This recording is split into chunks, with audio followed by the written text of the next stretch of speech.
Remembering the rains. Monsoons of my childhood have not only inundated the roads in our locality, but also made my heart brim with a plethora of emotions. Rains literally controlled all aspects of our lives. What the menu for the day would be, how the elders in the family would commute to work and I to school, how the washed clothes would be put out to dry, and so forth. Sometime in the rainy months of 95, I recall, my cousins and the rest of the family had gathered on the rooftop to rejuvenate.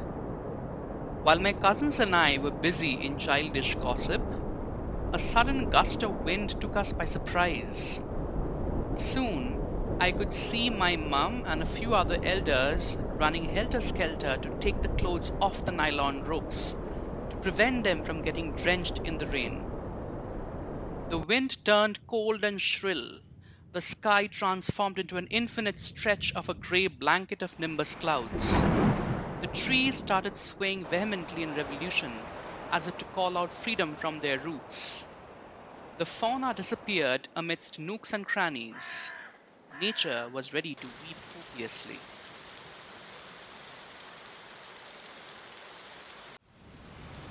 Soon, hailstones started a rhythm in unison upon landing on the corrugated sheets on our neighbor's rooftop.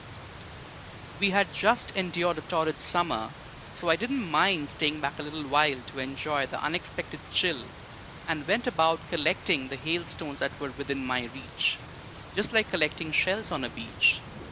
However, my ecstasy was short-lived. I was chided and called back in for the fear of contracting fever from getting soaked in the rain.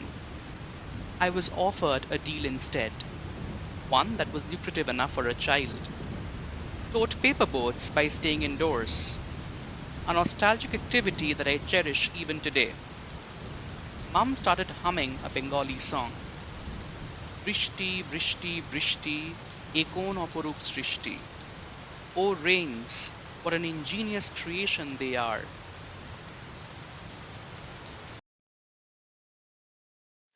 In another instance, I was on my way to school with a dozen kids in the school bus when it was pouring since dawn.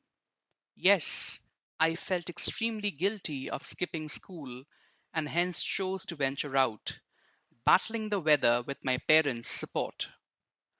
Clad in a yellow duckback raincoat, I was seated obediently near the window. I envied others who carried an umbrella instead. It was a sign of being a grown-up for me at that age. How I argued with my parents that raincoats were uncomfortable, but to no avail.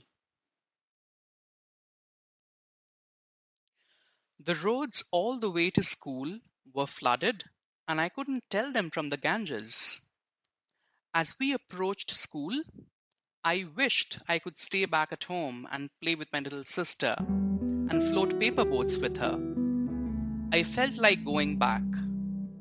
The stop arrived and I grabbed my school bag to alight. To my surprise, all of us were asked to return to our seats.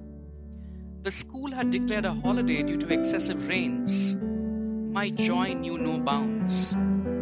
I returned home to a sumptuous lunch of smoking hot khichdi with traces of ghee that had percolated into the porous delicacy.